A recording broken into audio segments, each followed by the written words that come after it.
Get the unmissable news stories of the day. This is the Beijing Hour. Examining the events that impact and shape China and the rest of the world. This is the Beijing Hour, 1 hour of news and information brought to you every weekday. Now here's your host. Shane Begum with you on this Monday, March 2nd, 2026. You're listening to the Beijing Hour, coming to you live from the Chinese capital. On today's program, foreign nationals in Iran are scrambling to leave Iran as the U.S. and Israel continue to attack.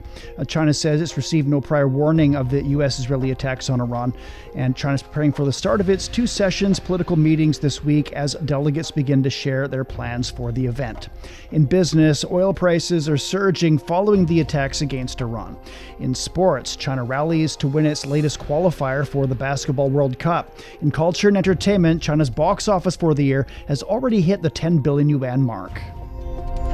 And now the day's top stories. The Kuwaiti Defense Ministry says several U.S. warplanes have crashed during the conflict with Iran, with all crew members surviving. The Iranian Red Crescent Society says the U.S. Israeli airstrike campaign has killed over 550 people in Iran so far. 3 U.S. and U.K. oil tankers have been attacked in the Persian Gulf and the Strait of Hormuz. Meanwhile, the Islamic Revolutionary Guard Corps of Iran has issued an evacuation order for occupied Palestine. Iran's also authorized foreign students in the country to leave through all land border crossings without requiring exit permits. The country's defense systems have shot down a U.S. fighter jet that was attempting to enter Iranian airspace. Security Chief Ali Laryani says the country will not negotiate with the U.S., while U.S. President Donald Trump says military action against Iran could take up to 4 weeks. The Revolutionary Guard says it started the 9th round of Operation True Promise 4, targeting U.S. and Israeli interests.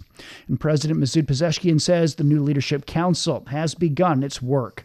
Ehsan Kevani reports from Tehran. For now, Ali Larijani seems to be the commander-in-chief, at least for the war. The Interim Leadership Council has formed President Pezeshkian, the head of the judiciary, and a jurisprudent who is a member of the Guardian Council are the 3 members. This interim council will lead the country until the new supreme leader is elected. What President Pezeshkian said on Sunday shows that Iran is willing to continue striking American bases as well as Israel. Apart from combined attacks from U.S. and Israel, there is a new potential threat, and that is a possible retaliatory attack from Arab countries of the Persian Gulf, in particular the United Arab Emirates and Saudi Arabia. According to reports, the U.S. military base in Incirlik in Turkey has also been attacked. So Iran faces a challenge, and that could be coordinated or independent reactions from the regional countries who host U.S. bases. That was Ehsan Kevani reporting. Sharok Saei is an Iranian journalist, and he shared the aftermath of the U.S.-Israeli strikes on Iran during an interview with Shu Yawen. Could you tell us the current situation on the ground in Tehran? What's the street scene like, and how are people reacting? Since Israel and the United States launched deadly strikes on Iran, many residential areas have been targeted. Officials have confirmed that more than 200 people have been killed and hundreds of others have been injured. A single strike on a girls' school in the city of Mina in southern Iran led to the death of nearly 150 students. So this attack shows that Israel and U.S. claims that they target military sites is completely wrong. Also, many areas in Tehran and other cities across the country have been targeted, in particular residential areas. But the country is being run properly. I use the metro every day, and since yesterday I have used the metro. The metro is operating as usual, and other means of transport. Although you might see panic in the street, because it's natural. The United States and Israel are targeting residential areas. But you cannot see a chaos in the country, because the country is still in order. And, the Iranian president and other relevant bodies are providing the services that should be provided as usual. That was Iranian journalist Sharok Saei. U.S. President Donald Trump says he's willing to talk to the new Iranian leadership, but he adds that the conflict could last up to 4 weeks. As the operation continues, Trump is facing pushback from Democrats and from members of his own party. Kate Fisher has more from Washington, D.C. He said on Sunday that the U.S. military intends to sustain its assault on Iran for 4 to 5 weeks if necessary. And he insisted that that won't be difficult to maintain that level of intensity, even as the U.S. lost 3 service personnel over the weekend. He pledged to avenge their deaths, saying that as we continue the righteous mission for which they gave their lives, a senior White House official has said that he will eventually talk with Iranian officials, but for now, the strikes will continue. He also released a video on his Truth Social website saying that the US is engaged in one of the largest, most complex, most overwhelming military offences the world has ever seen, and that these combat operations would continue until all the objectives are achieved, but he still did not define what those objectives were. We've had protests in cities across the US against this military action. Democrats are calling for lawmakers to come back to Washington as soon as possible and take a vote on Capitol Hill in a bid to try and rein in Donald Trump's military action that he's taken without congressional approval. Republicans mainly, though, are in support of their president. But there are some Republicans, members of Donald Trump's own party, that are not happy about this. Those America First Republicans, of course, that's one of the things Donald Trump campaigned on, was to withdraw America from foreign wars and meddling in countries abroad, and putting America first. And those members of his party that really adhere to that are not happy about this action in Iran. That was Kate Fisher reporting. Media reports say Hezbollah leader Mohammad Rad has been killed in Israeli strikes on Beirut. Rad was the head of Hezbollah's bloc in the Lebanese parliament. Israel has launched strikes against Hezbollah targets across Lebanon in response to the group's attack on Israel. Jonathan Regev has more from Tel Aviv.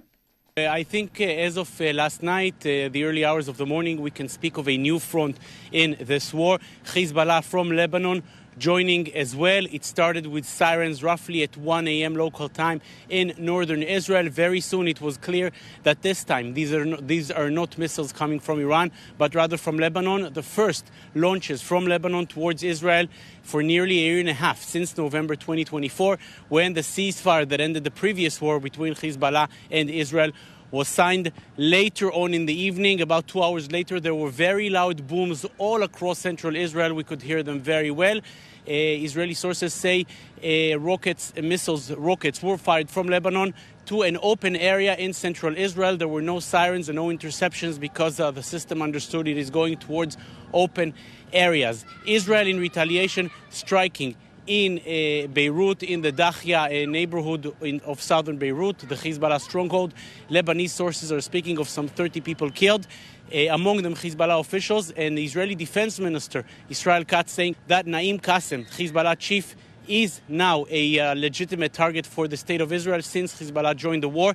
It will be interesting to see how this war evolves. It is clear at this time, we're roughly 10 hours after this began, that both Israel and Hezbollah have not used all of the resources in this war, maybe signaling to each other, but not yet a massive barrage from Hezbollah and not yet a massive retaliation from Israel. That was Jonathan Regev reporting. Some groups in Iraq say they've struck U.S. bases in Erbil with drones and rockets. Laith Al-Haider with the Associated Press reports from Baghdad. Well, several attacks started to launch from Iraq toward Kurdistan, Erbil especially, targeting some American assets. The general title is the Islamic resistance in Iraq. It means nobody is willing to adopt it or to put his name in order to avoid any accountability.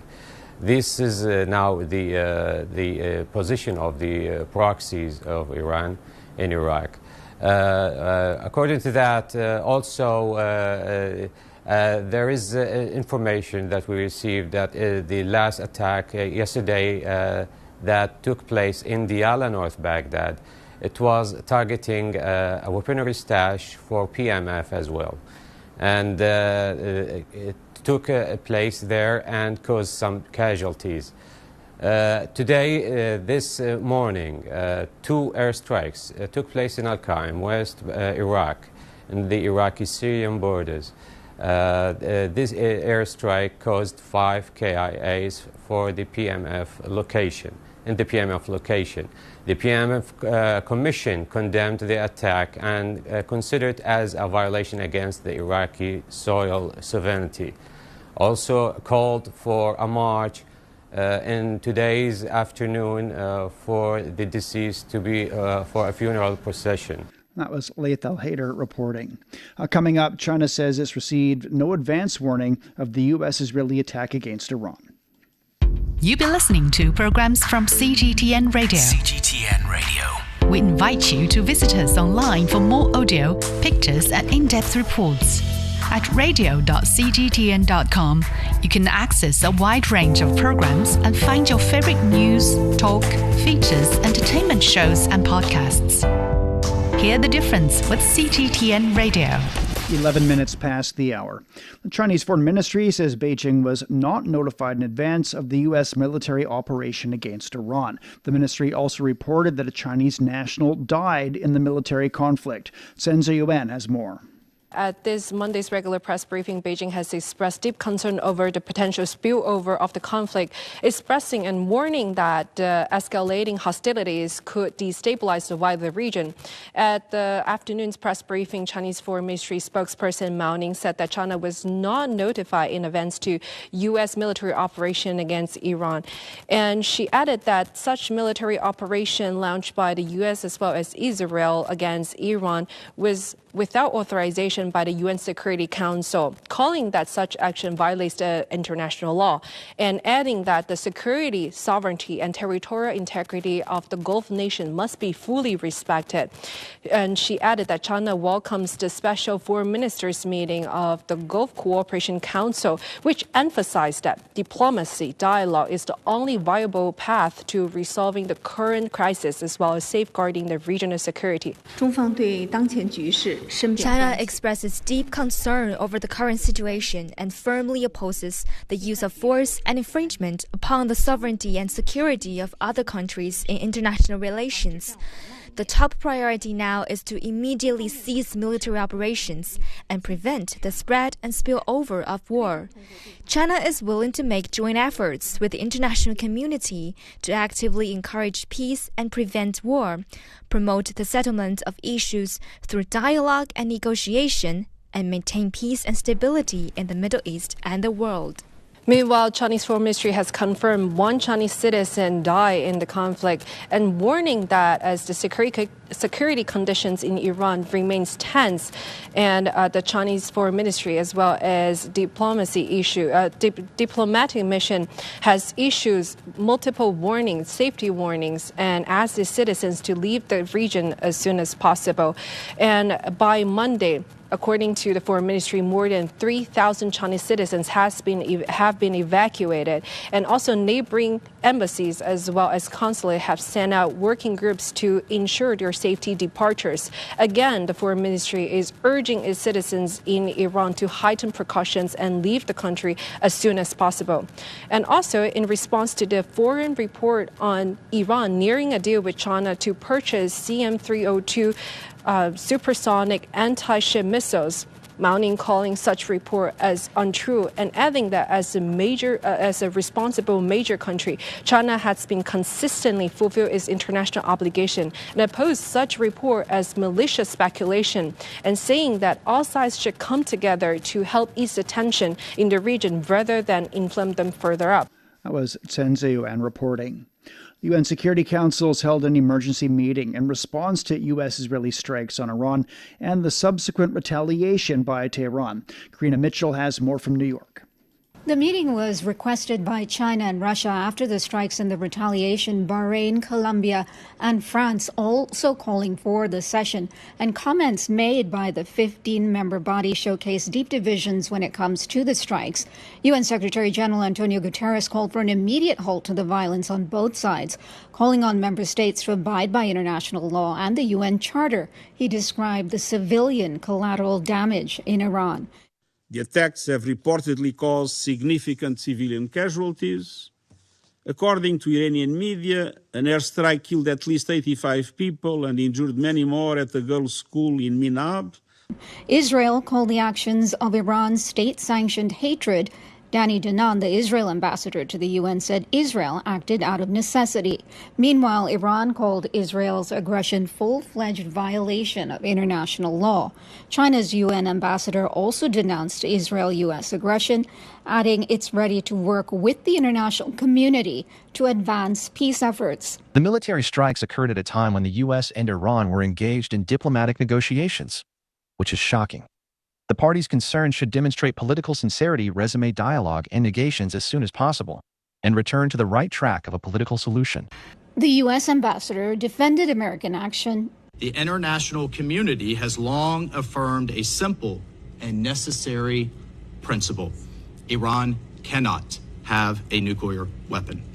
That principle is not a matter of politics. It's a matter of global security. And to that end, the United States is taking lawful actions. Condemnation for the strikes and Iran's retaliation came from every corner of the globe. Oman's foreign minister, after wrapping up the latest round of indirect talks between the U.S. and Iran earlier this week, said on X, "I am dismayed. Active and serious negotiations have yet again been undermined. Neither the interests of the United States nor the cause of global peace are well served by this." Latin American nations were split, with Argentina supporting the strike while Colombia and Cuba criticized the action. Britain, France, and Germany in a statement condemned Iran's attacks on countries in the region and called for a resumption of U.S.-Iran talks. And European Commission President Ursula von der Leyen called developments in Iran greatly concerning. She called on all parties to use maximum restraint at a time of high tensions. That was Karina Mitchell reporting. British Prime Minister Keir Starmer says he's allowed the U.S. to use British military bases for defensive purposes. Starmer says the decision aims to stop Iran from firing missiles across the region. But the only way to stop the threat is to destroy the missiles at source, in their storage depots, or the launchers which are used to fire the missiles. The United States has requested permission to use British bases for that specific and limited defensive purpose. We have taken the decision to accept this request. Britain, France, and Germany say Iran's retaliatory strikes are indiscriminate and disproportionate. The three countries have vowed to defend their interests in the region, potentially targeting Iranian missile and drone facilities. France says it is strengthening its defensive posture. Germany says it recognizes the complexities of international law, but labels Iran a terrorist regime and agrees with the goals of Washington's actions. Thousands of protesters have taken to the streets of Amsterdam in a large-scale anti-U.S. demonstration. Police forces in the Dutch capital are working to manage the crowd and maintain order. Participants carried banners, waved flags, and chanted slogans denouncing U.S. attacks. If we see what they have done in Iraq, in Afghanistan, if what they are doing right now in Gaza, in Palestine, in Lebanon, in Cuba, in Venezuela, you name it, like how can people think that they are going to help us, that they care for Iran as human beings? They have to get out of Iran. All they want is the petrol, natural resources, and they have bombed hospitals, they have bombed children, and so we know already, it's only the first day, but we know already that this is not for the benefit of Iranians. Protests also erupted in Turkey and Greece over the U.S. and Israeli strikes that killed the supreme leader of Iran. In Turkey, large crowds gathered outside U.S. and Israeli diplomatic missions in Ankara and Istanbul, holding photos of Ayatollah Ali Khamenei and demanding an immediate ceasefire. In Athens, Greek authorities deployed a heavy police presence, lining up buses to block access access to the U.S. and Israeli embassies as demonstrators rallied nearby. Large rallies were also reported in the Lebanese capital. Zara Al-Derzi has more from Beirut. Thousands of Lebanese responded to Hezbollah's call to participate in a mass rally and display of loyalty for the supreme leader of the Iranian Revolution, Ali Khamenei, killed in Saturday's attack by Israel and the United States. During the rally in the southern suburbs of Beirut, participants performed mourning rituals for the late leader and chanted anti-U.S., anti-Israeli slogans. Mercy to the leader and the martyrs. Even Imam Hussein was martyred, but his journey did not stop. God willing, Israel and the US will be defeated, and God will grant victory to the Islamic resistance in Iran and Hezbollah. Our message is that we will follow in the footsteps of Imam, the leader, and continue the march, God willing. It was shocking and heartbreaking news. We're still in shock. Hezbollah Secretary General Sheikh Naim Qassem issued a statement describing the death of Khamenei as a badge of pride and resistance. He said the assassination of the Iranian supreme leader represents the height of American-Israeli criminality and a stain on humanity. He also pledged to confront aggression no matter the cost, stressing that the resistance will not retreat from the battlefield. Khamenei was a religious authority for millions of Shiites around the world, including a large number in Lebanon. He was also seen as a political leader who embodied the legitimacy of resistance. So far, Hezbollah has not taken any action in response to the Israeli-U.S. attack, but the Iran-backed group has called for regional unity amid an uneasy quiet in Lebanon and fears of a possible spillover. As Zara Al-Derzi reporting. Coming up, China's finalizing preparations for the annual two sessions political season. Discover the realities and responses to our changing climate with Climate Watch. Uncover critical issues such as the Masai Mara's disrupted wildebeest migration and the drop in the Panama Canal's water levels. Delve into solutions for a sustainable future. Tune in to Climate Watch on your favorite podcast platform. Become more eco-conscious and take action to protect our planet. At 22 past the hour, a spokesperson for the upcoming annual session of China's national legislature will unveil the session's agenda on Wednesday. The briefing comes a day ahead of the opening of the fourth session of the 14th National People's Congress. China is capable of developing world-class materials, but pilot-scale testing remains a key challenge facing the transformation of scientific breakthroughs into market-ready products. Hu Chao has more. This is T1000 grade carbon fiber. A single strand, as light as a mung bean, can lift nearly 200 kilograms, several times stronger than steel. Last November, it entered full domestic mass production in Datong, Shanxi province, breaking foreign technological dominance. But innovations like this do not move directly from the lab to the factory. They must first pass through a critical phase known as pilot-scale testing. Tong Mingquan, an NPC deputy and engineer, led the research, development, and industrial scale-up of the carbon fiber. Pilot-scale testing is the bridge from lab to industry. It generates critical data for engineering design and equipment commissioning. Our rapid mass production of the carbon fiber relied on a smooth pilot process. During field research, Tong found pilot-scale testing a common bottleneck. A local sodium-ion battery maker faces similar hurdles when upgrading technology. If we run pilot tests directly on our production line, the costs from labor to energy and environmental control rise sharply. The testing cycle also becomes much longer. Pilot-scale testing verifies scalability, cost, safety, and environmental compliance. But in practice, pilot platforms must follow the same approval process as full industrial projects, which is often lengthy and rigid. It can take more than a year, severely squeezing the testing timeline. If the state could issue targeted national guidelines for pilot projects, especially on environmental and safety assessments, instead of following industrial construction standards, approvals would be much easier. Unlike fixed industrial projects, Pilot-scale testing requires constant technical adjustments, making rigid approvals impractical. Pilot-scale testing is exploratory, but if we apply as an industrial project, we must submit full safety and environmental data up front. Generating that data is exactly why we do pilot-scale testing. That's the contradiction. Funding is another constraint. Universities often reach research outcomes, but then lack pilot platforms. We lack funding and specialized teams for pilot-scale testing. Universities can do research, but not deeper stage development. Public pilot resources are limited, and existing bases are operating at capacity. During the 14th five-year plan, we completed over 40 major national projects. With pilot-scale testing, industrialization success rates exceed 80%. But our hardware capacity is tight. Expansion is urgent. After extensive research, Tong believes that the issue is systemic, spanning funding, approvals, platform sharing, as well as talent and policy coordination. Pilot-scale testing is a key link in the innovation chain.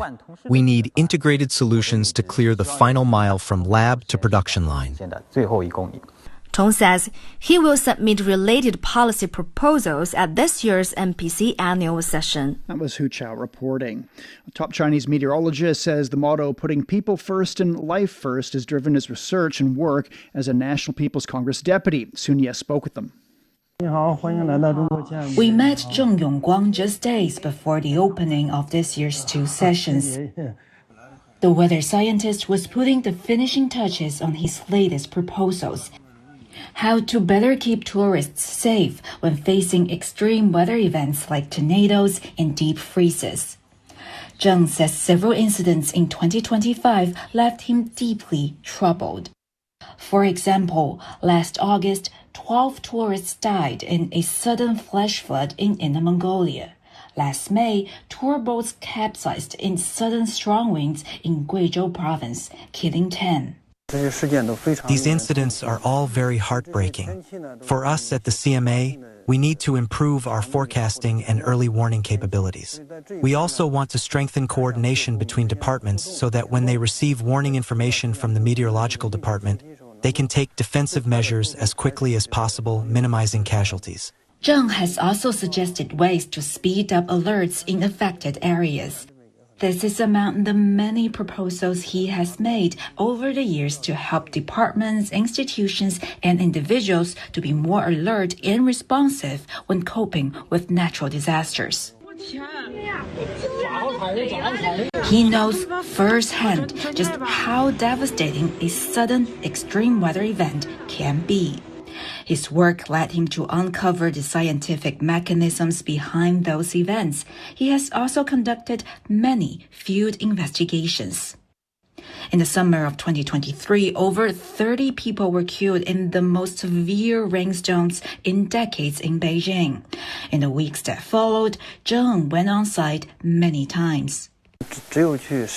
Only by going to the field in person, by experiencing the scene firsthand, can we truly understand what the disaster was like at the time. This provides a much stronger foundation for our subsequent research work. That tragedy led Zheng to make a proposal to the NPC in 2025. His proposal later became a key proposal that prompted many to work together to better defend against future disasters. Proposing to enhance disaster prevention and mitigation capabilities is not because our country doesn't take it seriously, but because our country is prone to frequent natural disasters. Zheng showed us stacks of reply letters from different departments and institutions during the past year, addressing his concerns.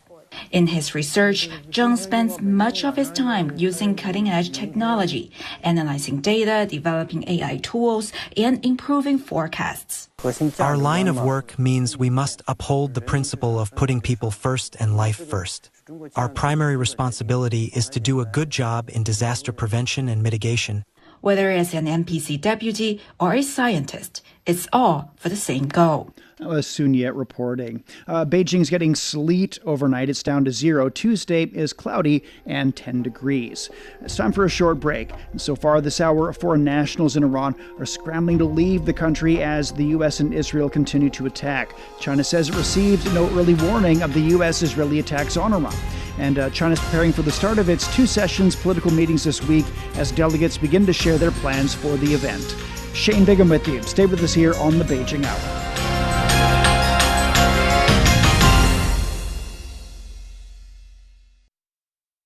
Shh, listen up. Can you hear the heartbeat of our world? It's vibrant and pulsating with the essence of life itself. From the stem of trees to the gurgle of rivers. From the silent strength of mountains to the icy whispers of glaciers. Even the solid ground beneath our feet. And right there, in the midst of all, beats the heart of humanity. What if those other heartbeats were to stop? Would ours keep on ticking? Ever wondered what's actually going on in Africa through the perspective of an African? How are things really going between China and Africa? What's the narrative of this relationship? Well, get a perspective with China-Africa Talk. Hear from African diplomats, entrepreneurs, academics, Chinese natives, and more. Get on our wavelength every week to find out what's real with China-Africa Talk. Find us on your favorite podcast. We'll see you there. Examining the events that impact and shape China and the rest of the world. This is the Beijing Hour, 1 hour of news and information brought to you every weekday. Now here's your host, Shane Bigham, with you on this Monday. Still to come. In business, oil prices are surging following the attacks against Iran. In sports, China rallies to win its latest qualifier for the Basketball World Cup. In culture and entertainment, China's box office for the year has already hit the 10 billion yuan mark. To contact us, you can email radio@cgtn.com or follow our X account at CGTN Radio. But now a check of the day's headlines.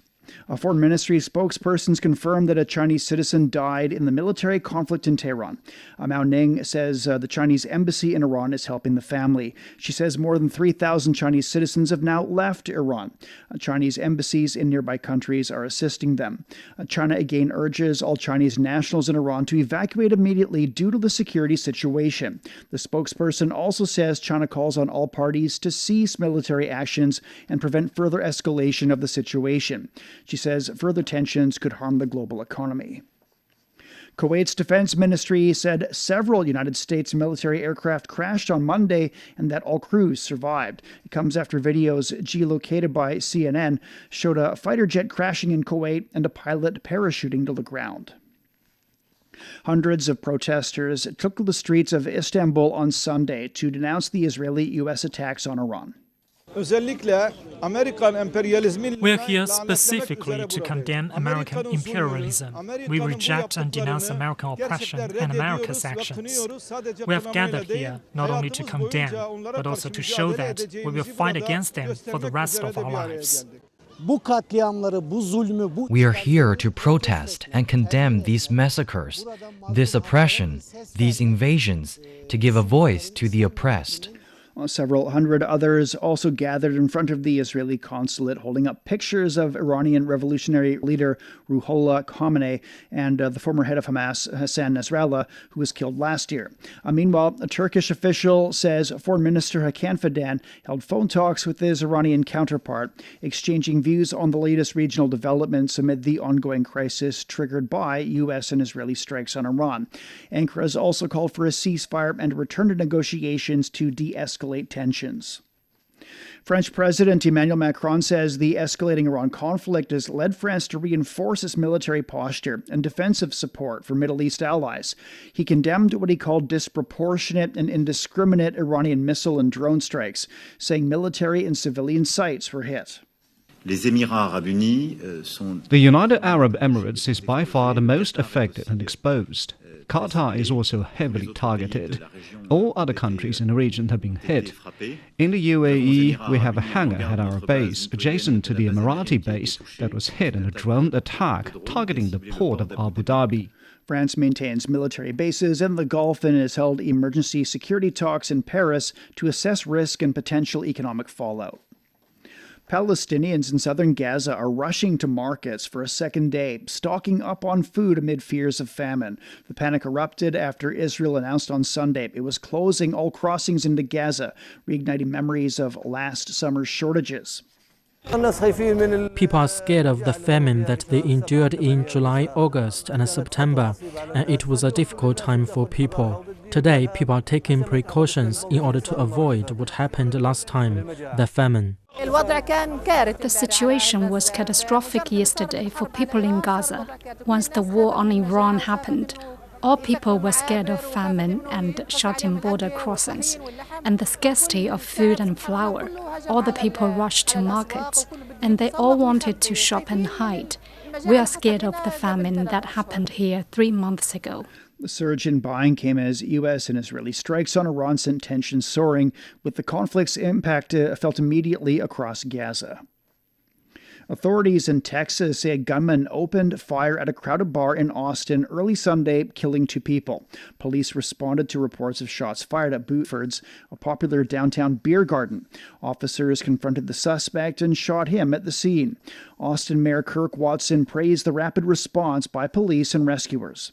I'm very thankful for the speed with which our public safety officials responded to this. I don't think there's any question that it saved lives. In fact, Chief Luckers will tell you about how quickly we were providing, his folks were providing help and aid to people, and that made a difference. But also our police officers who so rapidly responded and handled this situation. Emergency officials say the shooting also left 14 others wounded, including 3 in critical condition. You're listening to the Beijing Hour. Just ahead in business, oil prices are surging following the attacks against Iran.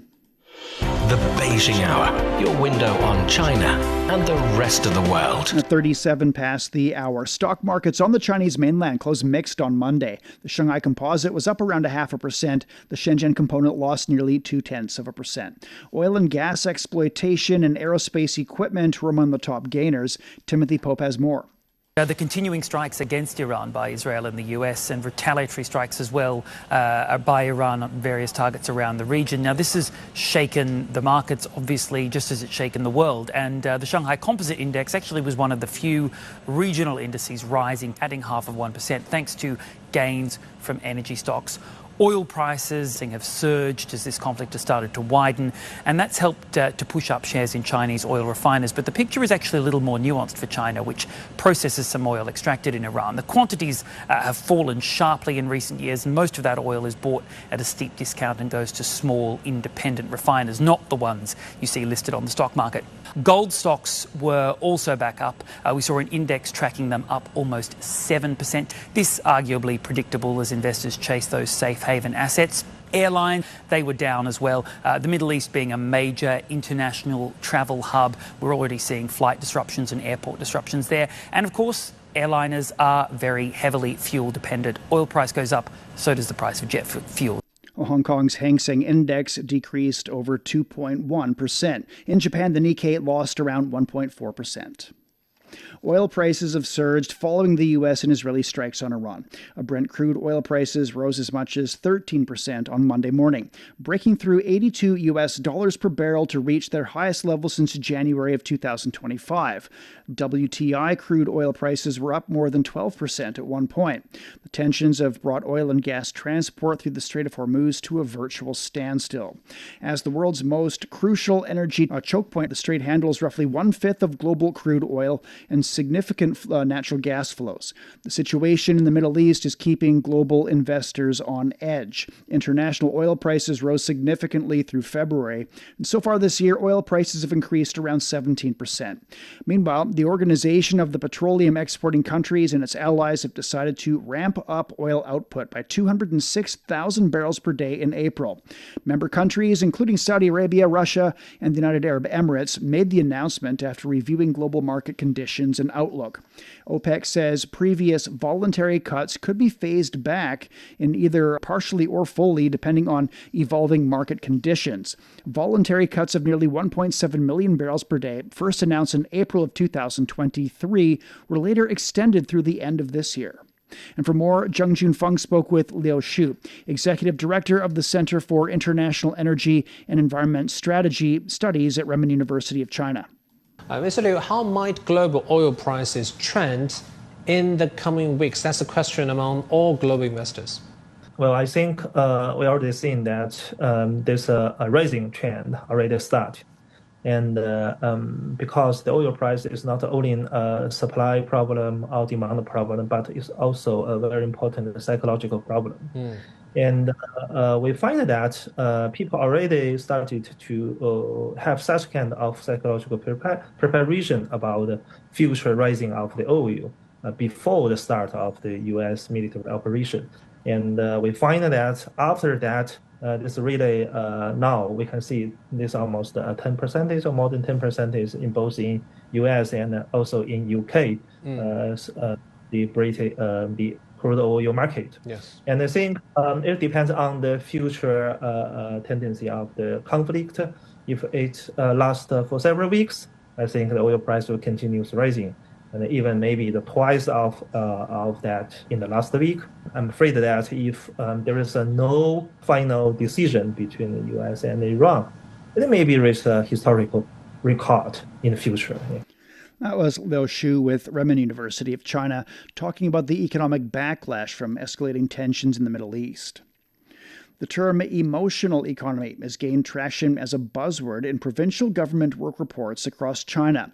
This reflects a growing trend where products and services centered around emotional appeal have increasingly captured consumer interest in recent years. Jiangxi and Guizhou provinces have incorporated the emotional economy into their government work reports, viewing it as a fresh driver of consumption. This trend is helping traditional industries shift from selling products to selling experiences, opening up new space for growth. And this includes values such as emotional connection, cultural immersion, and a sense of belonging. Meanwhile, China's State Council has recently emphasized support for building emotional and experiential consumption.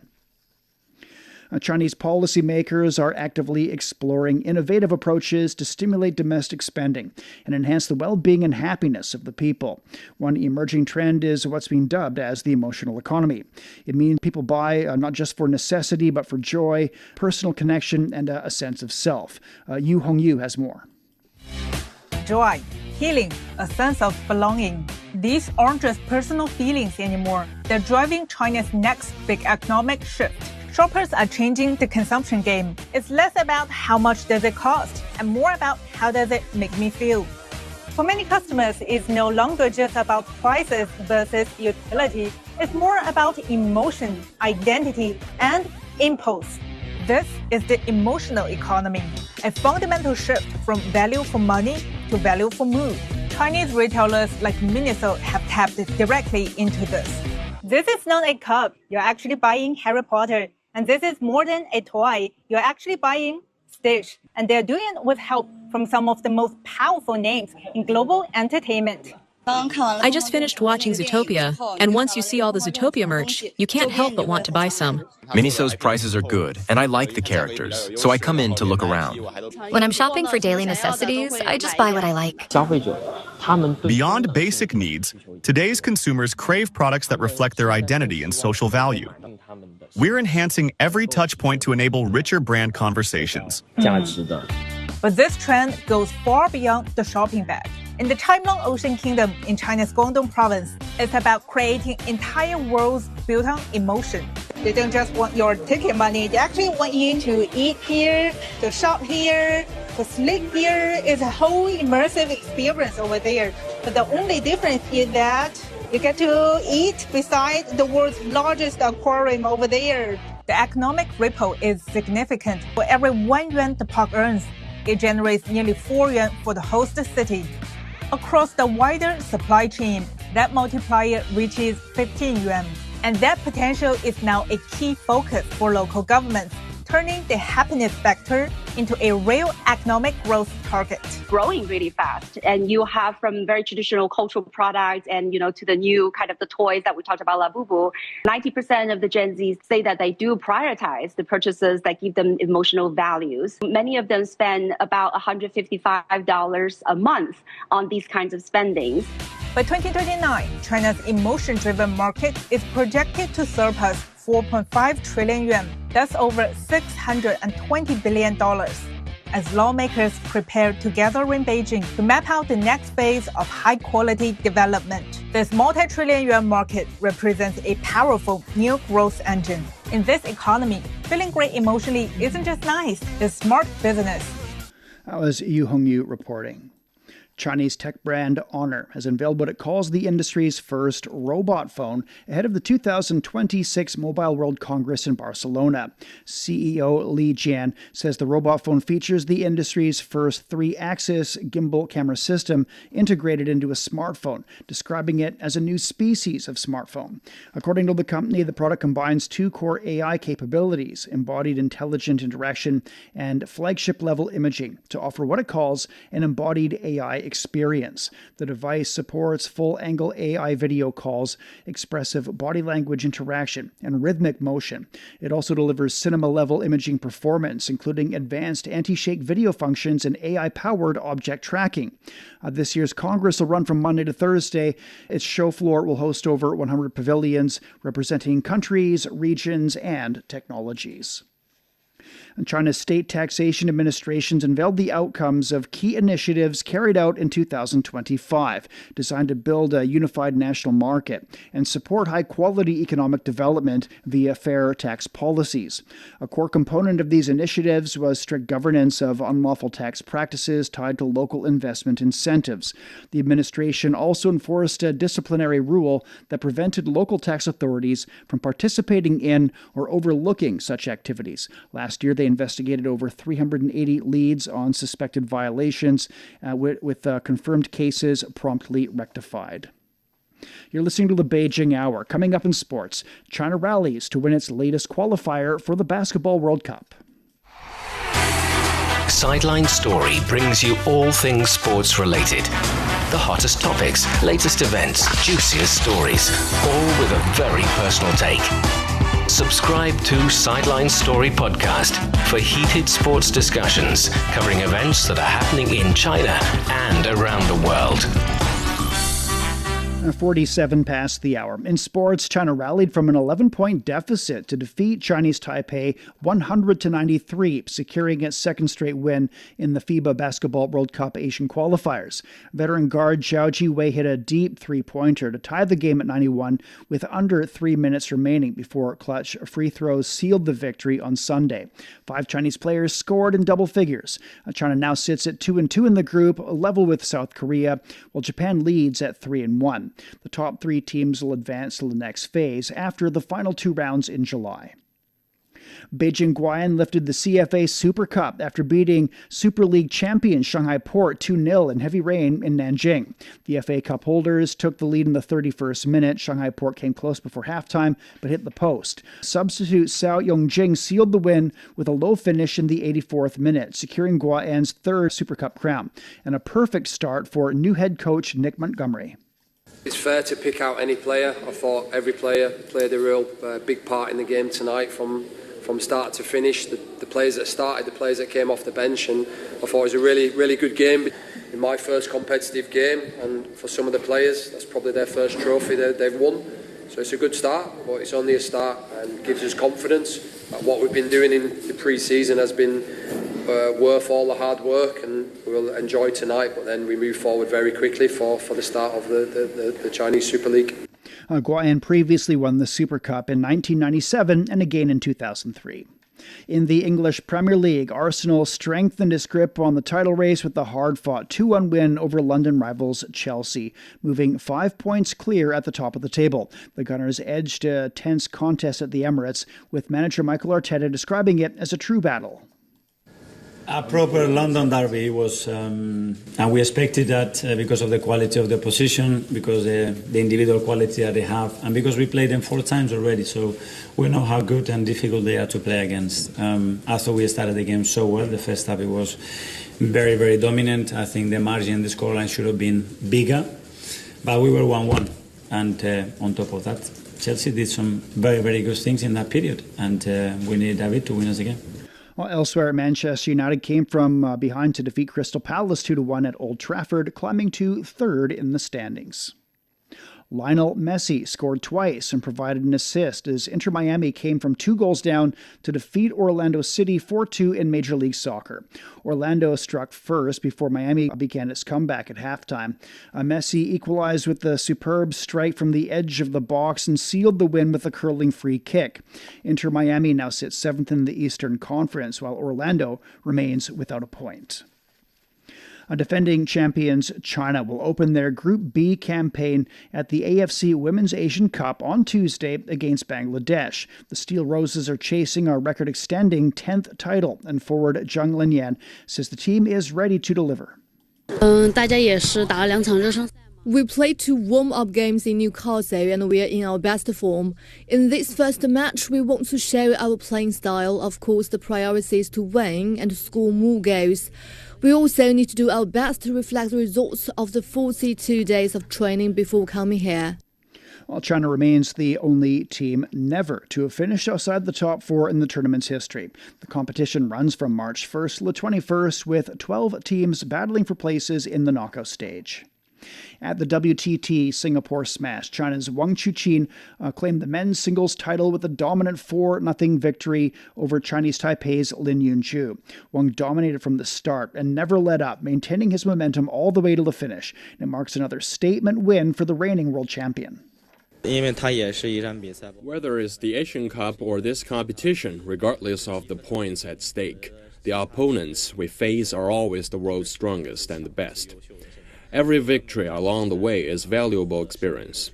I will probably enjoy this evening, but later I still need to properly digest and review the gains and losses from this competition. In the women's final, world number 1 Sun Yingxia defeated Wang Manyu 4-2, securing the title for a second straight year. Chinese runner Fang Peiyou refreshed the men's marathon national record at the Tokyo Marathon on Sunday. He clocked 2 hours, 5 minutes, and 58 seconds, finishing 11th overall and ranking first among all Asian runners. Fang became the first Chinese athlete to run under 2 hours and 6 minutes in a full marathon. He said he didn't expect to do so well. The result gave me a huge confidence boost. I hope to challenge the Asian record in the future, but I'm not in a hurry. I still have time and will take it step by step. Ethiopia's Tedesi Tekeli defended the men's title, while Kenya's Bridget Kosgei won the women's race and set a new course record. In the wheelchair races, China's Luo Xingquan took silver in the men's event, and Zhou Jiaqian finished third in the women's race. At the Welsh Open, Barry Hawkins claimed his 5th ranking title with a 9-5 win over Jack Lisowski. Lisowski had fought back from a 7-1 deficit with impressive breaks of 112 and 102 to narrow the gap to 7-3, but Hawkins responded, producing a thunderous long red in the 14th frame to seal the victory. Hawkins became the 23rd player in snooker history to reach 5 ranking titles. You're listening to the Beijing Hour. Coming up in culture and entertainment, China's box office for the year has already hit the 10 billion yuan mark. From north to south, east to west, people in China are chasing their dreams and leaving their mark. Want to know how they beat the odds and made a difference? Footprints brings you the true life stories of their journeys. 53 past the hour. Well, China's box office revenues topped 10 billion yuan so far this year. That's more than 1.4 billion US dollars. According to ticketing platform Maoyan, the movie sector reached the milestone on Sunday with 225 million tickets sold and over 26 million screenings nationwide. The Film Administration of China says the Chinese New Year holiday drove that surge, generating close to 6 billion yuan in sales. Industry data also shows that lower ticket prices boosted attendance. Chinese short dramas are conquering global charts. Now, a new wave is rising, AI-powered animated dramas. Yang Yan spoke with business insiders to investigate how AI is reshaping storytelling and enabling Chinese teams to create locally resonant content for audiences everywhere.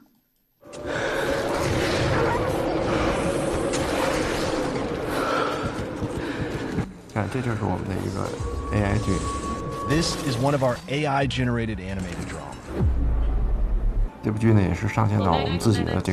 It's already live on our premium channel. You're looking at a werewolf story. Now, Crazy Maple Studio is rolling out something new on Real Short, AI-animated vertical dramas, and this is how they are made. Right now, we're testing both our paid offerings and the performance of these AI animated dramas. We're also building an in-house team, producing content internally while working with external partners to co-develop customized shows for overseas markets. It'll take a bit more time, but eventually we'll launch dedicated channels to showcase them.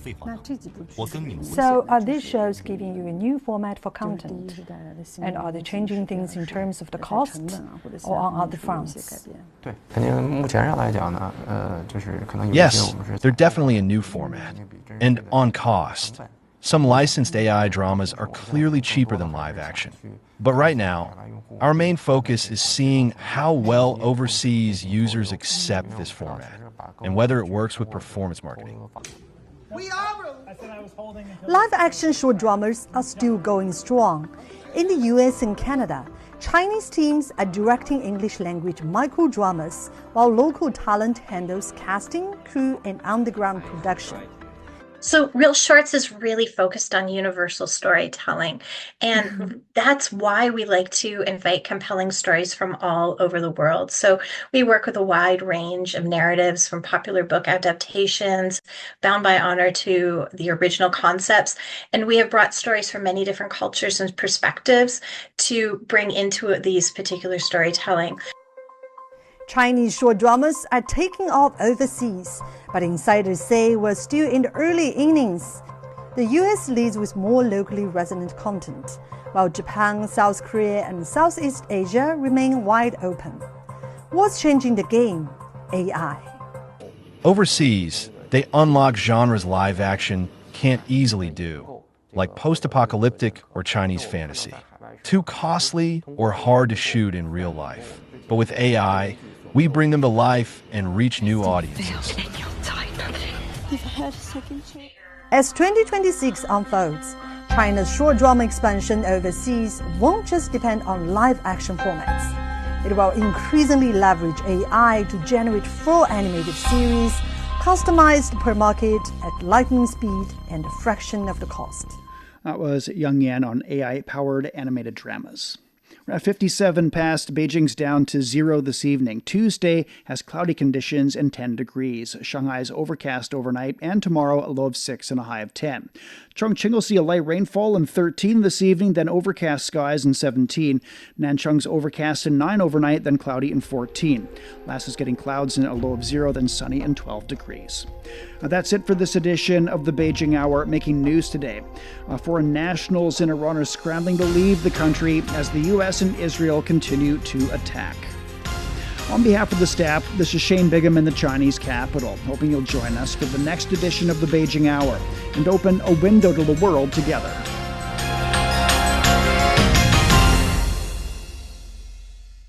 Find the Beijing Hour at precisely 6 p.m. Beijing time. We meet you on podcast and on air every weekday. The Beijing Hour, your window on China and the rest of the world. He can't live without the Yellow River in his eyes. 很高贵的。 The Yellow River is so noble and elegant. Both my grandpa and dad made a living from the river. Would you like to move away from the Yellow River? 哎呀，不愿意。I don't think I will. I love it so much. The Yellow River, the second longest river in China, is regarded as a shaping force in the history, economy and culture of northern China.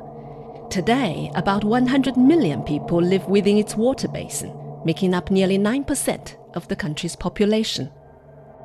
How is climate change felt at its headwaters, and what are the locals doing to cope with it? What are the descendants of the boatmen doing? What has kept some people from leaving their home village by the river, and what has drawn others back? Could the fading fishing community revive in a time of digital transformation? From 2021 to 2024, our reporters visited the upper, middle and lower reaches of the Yellow River, talked to the herders, farmers, boatmen, fishermen and eco-activists who share a close bond with the river, and present their stories in pictures, podcasts and videos, all in our 12-part series, The Yellow River Mosaic, available only on CGTN Radio